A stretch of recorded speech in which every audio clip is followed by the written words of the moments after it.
Now students, we will do question number 2. Statement is, in the adjoining figure identify. ये आपको सामने एक figure दी हुई है जिसके अंदर दो पैरेलल लाइंस हैं ए एंड बी, जिसको एक ट्रांसवर्स लाइन सी काट रही है और उसके बाद यहाँ एंगल्स बने हैं। आपको ये पेयर्स के आइडेंटिफाई करना है। पहले पार्ट में बताना है कॉरस्पॉन्डिंग एंगल्स के पेयर्स बताने हैं। In second part the pair of alternate interior angles. In third part the pair of interior angles on the same side of the transversal and fourth is the vertically opposite angles. आपको बस angles बताने हैं कौन सा कहाँ बन रहा है। फर्स्ट पार्ट में आपको बताना है पेयर ऑफ कॉरस्पॉन्डिंग एंगल। ये आपकी फिगर थी, मैं इस फिगर को अगेन बना देती हूँ आपको समझाने के लिए अच्छे से। ये दो पैरेलल लाइंस हैं ए बी, ये ए ये बी, जिनको एक ट्रांसवर्स लाइन सी कट कर रही है। आपको यहाँ बताना है कौन कौन से एंगल्स कॉरस्पॉन्डिंग एंगल्स हैं। अब कॉरस्पॉन्डिंग एंगल कहाँ बनते हैं, आपको ध्यान होगा किस शेप में बनते हैं। यहाँ कॉरस्पॉन्डिंग एंगल कौन सा है, एक बाहर बनेगा एक्सटीरियर में और एक इंटीरियर में। मतलब यहाँ ये एंगल 4 और इधर ये एंगल 8, ये दोनों क्या है कॉरस्पॉन्डिंग एंगल्स हैं। पहला पेयर कौन सा हो जाएगा, एंगल 4 एंड एंगल 8। पहला पेयर कॉरस्पॉन्डिंग एंगल्स का angle 4 and angle 8। Next is angle 1 and angle 5, angle 1 and angle 5। जब तक आपको आइडेंटिफिकेशन नहीं होगी आप ये सम नहीं कर पाएंगे।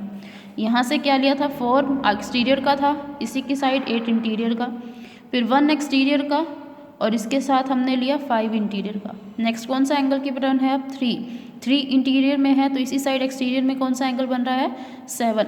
तो थर्ड पेयर कौन सा हो जाएगा, angle 3 and angle 7। Next is कौन सा बचा, एंगल 2 और इसके साथ ये इंटीरियर में था तो इसी की तरफ एक्सटीरियर का कौन सा बचता है, एंगल 6।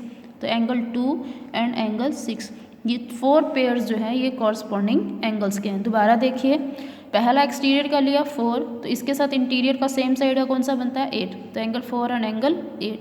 फिर आएंगे हम यहाँ एंगल 1 एक्सटीरियर का तो इसी की तरफ इंटीरियर का कौन सा बनता है, एंगल F। दूसरी तरफ से देखो तो F की शेप में जो बनते हैं वही बनेंगे। ये पहला एंगल, उसके बाद ये दूसरा, फिर ये तीसरा ही और यहाँ से ये चौथा। इस टाइप से आप इनके चारों F की शेप में जो बनते हैं वो 1 एक्सटीरियर का था तो 5 इंटीरियर का इसी की तरफ हो गया।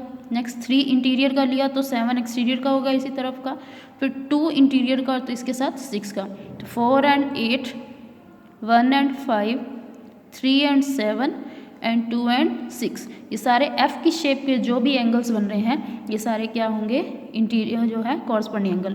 तो अगर मैं दोबारा बताऊँ आपको तो ये लाइंस, तो यहाँ एंगल 1 तो यहाँ पर आएगा एंगल 5। नेक्स्ट इज यहाँ एंगल 3 और इसके साथ यहाँ आएगा एंगल 7। उसके बाद नेक्स्ट लेंगे हम तो यहाँ पर एंगल 2 और यहाँ एंगल 6। ये सारे कॉरस्पॉन्डिंग एंगल्स के हैं।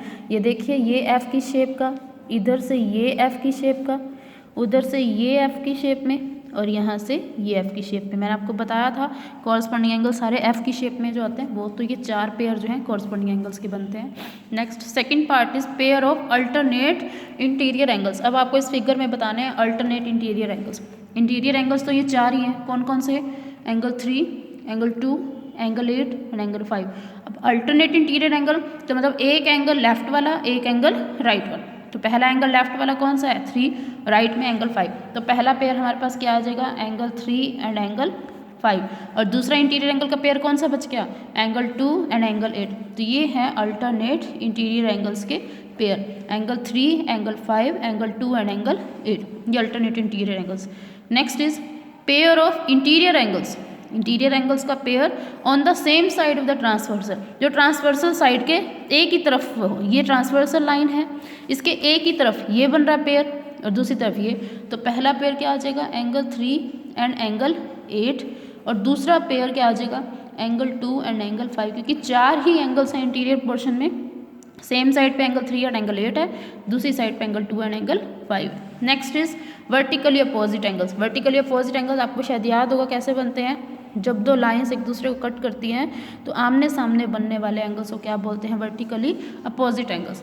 तो यहाँ पर ये लाइन इसको कट कर रही है, जैसे कि ये लाइन है, इस लाइन का नाम मैं कहूँ A और ये C। तो यहाँ पे वर्टिकली अपोजिट एंगल कौन से बन रहे हैं, यहाँ 4 है। देखिए दोबारा से, ये A लाइन थी, इसको ये C लाइन कट कर रही थी। ये एंगल 4, ये एंगल 1, यहाँ angle 3 and angle 2। Vertically opposite angle कौन से हैं? 4 के सामने 2, 1 के सामने 3। तो यहाँ क्या बनेगा? पहला pair angle 4 and angle 2 and angle 1 and angle 3। ये पहले 2 पेयर हो गए। उसके बाद नीचे वाली लाइन को बनाऊँ अगर मैं, ये B और इसको ये C ही कट कर रही थी, तो यहाँ एंगल था 8, यहाँ था 5, यहाँ 7 और ये 6। तो 8 के सामने 6, 5 के सामने 7। तो 2 पेयर और आगे हमारे पास, एंगल 8 के सामने एंगल 6, ये एक और पेयर, और लास्ट पेयर एंगल 5 के सामने एंगल 7। ये है आंसर। इस ढंग से आप ये सेकंड क्वेश्चन कंप्लीट कर सकते हैं। मोस्ट इंपॉर्टेंट क्वेश्चन है, अच्छी तरह से आइडेंटिफाई करेंगे आप एंगल्स को, अच्छी तरह देख के करेंगे ये सम।